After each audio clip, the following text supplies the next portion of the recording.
Trust in the Lord with all your heart. Do not depend on your own understanding.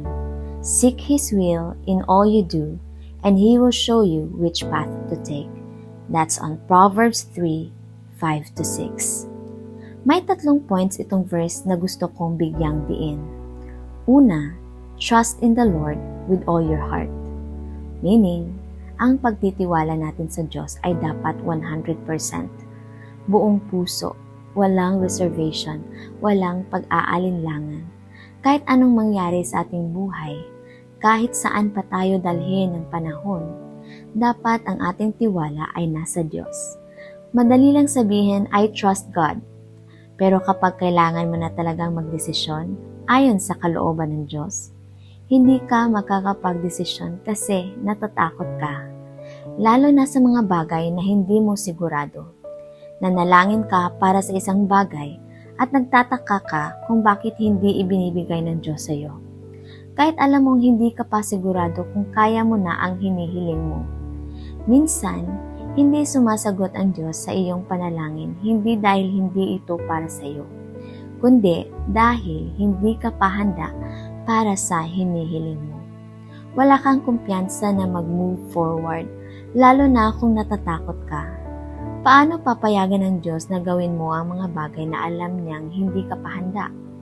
Gaya ng ginagawa ng karamihan sa ating mga magulang. Hindi nila tayo pinapayagang maglakbay ng tayo lang nung bata pa tayo, kung pakiramdam nila hindi pa natin kaya. Ngunit kapag nakita nilang kaya na natin, pinapayagan na nila tayo. Paano kung kailangan mong magsakripisyo ng mga bagay tulad ng kaginhawaan at katatagahan bilang kapalit ng iyong hinihiling? Handa ka bang mag-risk? Handa ka bang magsakripisyo ng mga bagay para sa mga bagay na iyong hinihiling? Dahil minsan, big blessings require big sacrifices. Walang naka-step up na hindi umalis sa kanyang posisyon. Walang na-promote kung walang iniwang unang posisyon. Walang nakaalis ng ibang bansa kung walang iniwang comfort. Walang nagtagumpay na hindi sumubo. Ganoon ang buhay.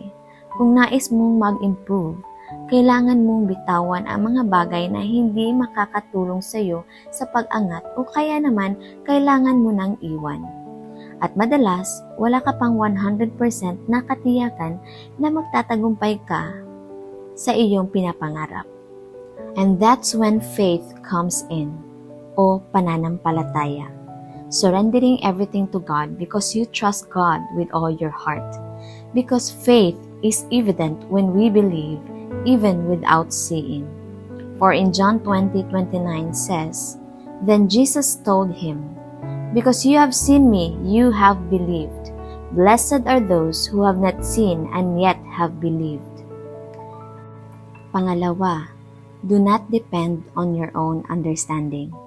Meaning, hindi tayo dapat magdepende sa ating sariling pangunawa o sa ating sariling lakas o kakayahan at kung ano-ano pang bagay na pinagkakatiwalaan natin sa ating sarili. Dahil kahit gaano pa tayo katalino, kahit gaano pa tayo kagaling, walang makakatalo sa kapangyarihan ng Diyos. Siya lang ang higit sa lahat. Siya ang lumikha ng langit at lupa. Siya ang humubog at nagpalaki sa atin sa loob ng 9 na buwan sa tiyan ng ating ina.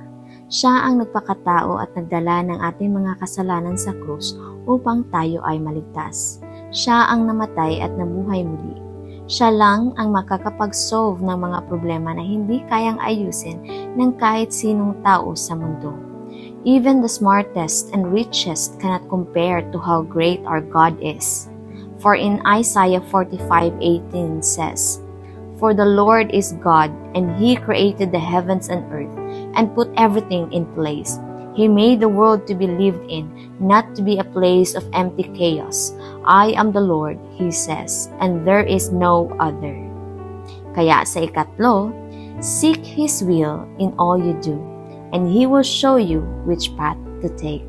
Kaya palagi nating isik kung ano ang kalooban ng Diyos para sa atin. Sa bawat desisyon na gagawin mo, magdasal ka. Hilingin mo sa Diyos na bigyan ka ng kaliwanagan. Tanungin mo si God kung iyong plano ay bahagi ng plano niya para sa iyo. kung ito ba ay kalooban niya. Para matulungan kang matukoy kung ang plano mo ay mula kay God, itanong mo ang mga sumusunod. Ang plano ko ba ay magbibigay ng kaluwalhatian kay God? Ang plano ko ba ay nakatutok sa pagtulong sa iba at hindi lang sa aking sarili? Makakatulong ba ang plano ko na masolusyonan ang isang problema? Makakatulong ba ito sa mga tao na nahihirapan sa aspeto ng pera, emosyon, katawan at espiritu? Ang plano ko ba ay magiging kasagutan sa dasal ng ibang tao? Kung ang sagot sa lahat ng ito ay oo, malaki ang posibilidad na tutulungan ka ng Diyos na matupad ito. At susunod dito, upang malaman kung aprobado ba ng Diyos ang iyong plano, ay kung nararamdaman mong tinutulungan ka niya para magsimula at binibigyan ka ng lahat ng pangangailangan mo upang matupad ito.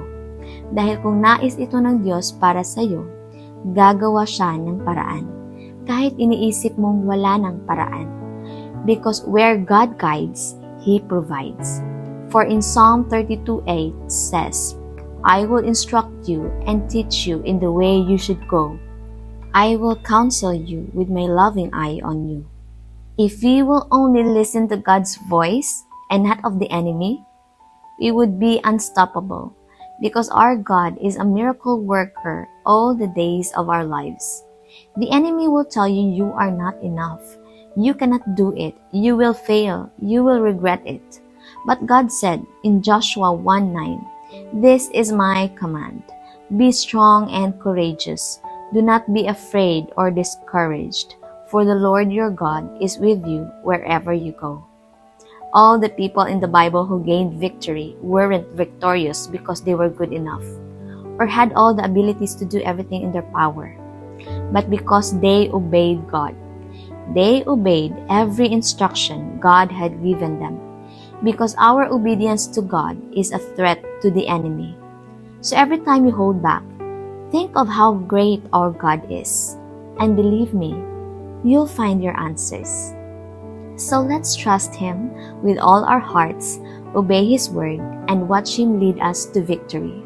May God bless us all.